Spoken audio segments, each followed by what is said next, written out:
Welcome back to Engineered Financial, where today we're going to be talking about the most effective way to budget. That's right, I'm talking about zero-sum budgeting. And what zero-sum budgeting is it tracks every dollar coming in and out, and it's split up into three categories: required, essential, and non-essential. In this method, every dollar is given a name and assigned to a specific category, and it's truly geared for those who are very serious about budgeting and want the most efficient way to do so. This method will open your eyes to unseen issues with your spending and will ultimately establish values that you can carry over into the rest of your life through budgeting. Okay, so here's a little spreadsheet I made. I like to work in spreadsheets, and so I created this little template for the zero-sum budget. Basically, what we have is our incoming section, some pre-tax deductions like investments, our tax itself. We have inputting sections for monthly payments, and then we have our outgoing with our essential, our required, and our non-essential categories. And then up here on the right, we've got a tracker of what's left. So this is based off of a bi-weekly paycheck. So in this example, we're going to assume that we're making $3,000 every 2 weeks or every paycheck. And, the numbers aren't exactly important. This could be a single person. This could be a couple. But for this instance, we're going to use 3,000 as our base point. So pre-tax, let's say you were investing for your retirement, so you're putting money into a 401k. That's great. You should. I also have in here, a health savings account or other. We're just going to leave those blank for this. So $250 are taken out of this $3,000 prior to taxes. And then you have a $715 tax. That's, again, just a base example. I think that's about accurate for those that are in the $33,000 to $99,000 tax bracket. So we have just a little over $2,000 left of our $3,000 paycheck. Thank you, Uncle Sam. So now we're going to look at our monthly payments. And so let's say you are renting an apartment for $1,200 a month. The utilities cost you $300 a month. Let's say you've got quite a bit on your credit card and you have a minimum payment of $100 just to meet the minimum. You bought a new car a couple years ago and that's running you $300 a month. You have a medical incident in which you're still working on paying off, but it's not that expensive. Let's say it's $50 a month that you're paying on that. And then let's say you leased a couch. You got yourself a nice leather couch, and so you're paying $100 a month on that. And then we're gonna put $100 a month into our emergency fund because we need an emergency fund in case this little guy right here decides to blow out its tires.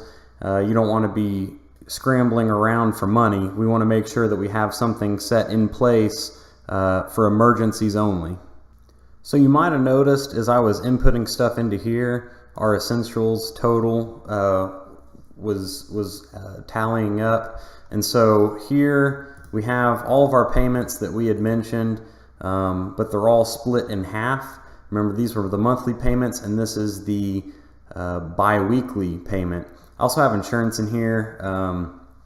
I personally have like identity theft insurance, and so you may have another little weekly fee in there or monthly fee.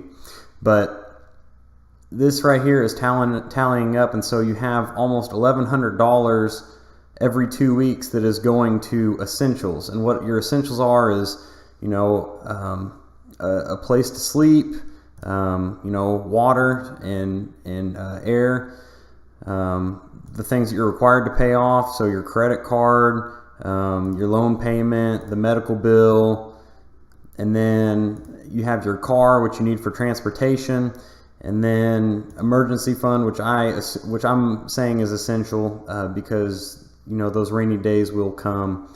And then any sort of insurance or things like that that you feel are really essential, that's what will be going into this place. So now we're going to look at the required. If you notice, we've got $810 left out of this 2-week paycheck to work with. And I actually went ahead and already added 2 things in here, but we'll get to that.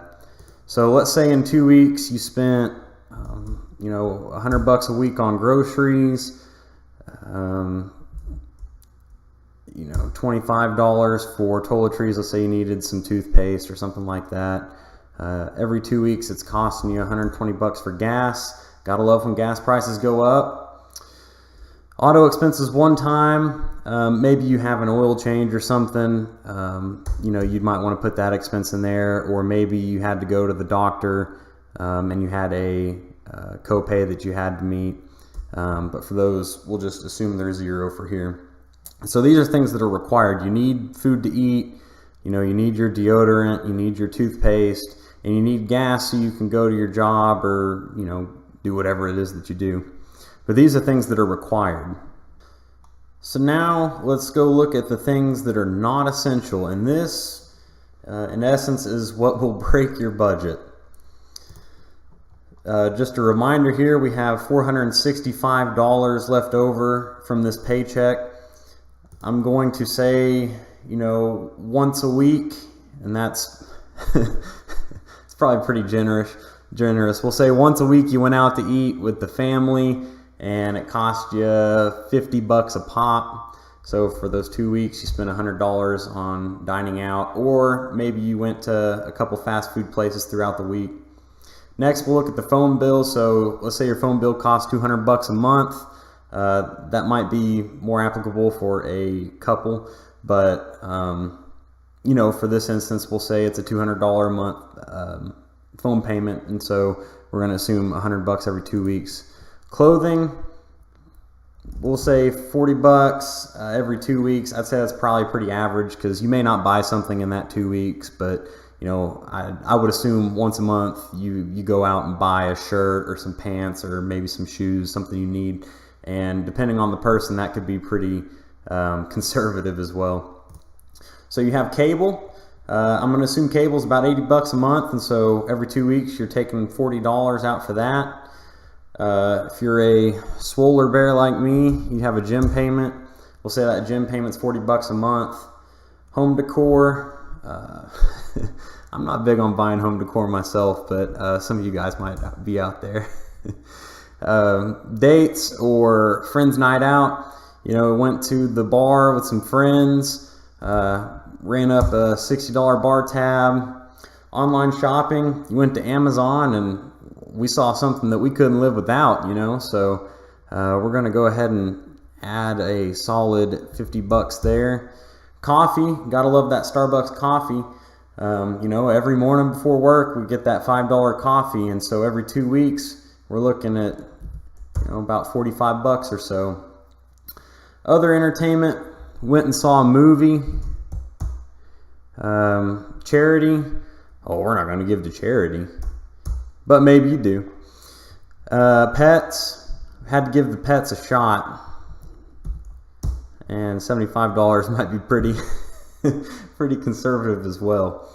But for this instance, we have $550, and then our total expenses between our non-essential, required, and essential was almost $2,000. And so what do we have left? $55.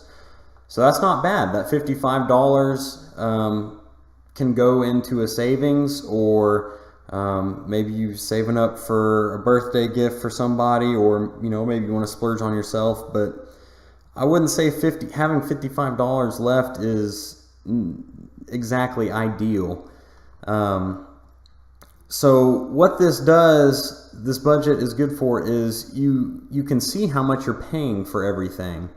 Whether that be a car payment, maybe we're paying too much for a car. Maybe our rent's a little high, or our house payment's on up there. Maybe we could look at downsizing, or maybe we could switch to that cheaper gym. What this will allow you to do is put everything out in front of you and see how much you're actually spending compared to what you're making. And then you can determine, I find that, my phone is really important to me and the plan that I'm on is really important. So this, this is going to stay right here. But, maybe I'd take out cable and I switch to Sling TV for $20 a month. And so, now we're only paying $10 a month for our TV. We switched to a little bit cheaper gym. We stopped spending so much on coffee. Good gosh. Start buying it for your groceries.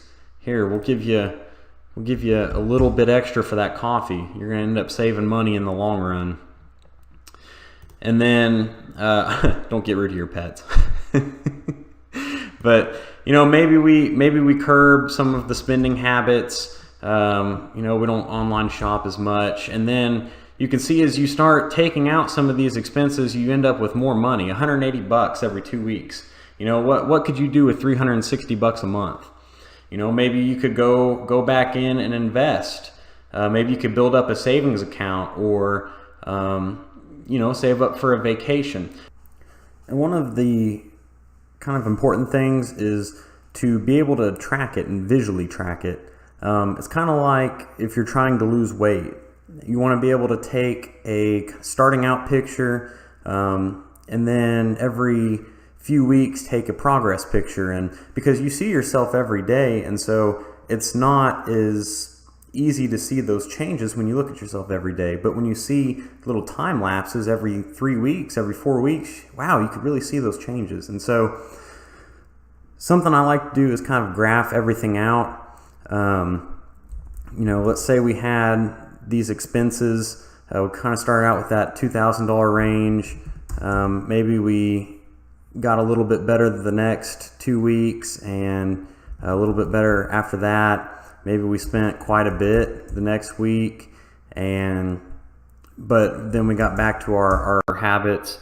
And so what this will do is it'll give you that visualization that you need to say, hey, I'm doing a good job on this. I was wanting to cut back on money, and now I can see that I am. The habits that I'm doing now, it's working for me.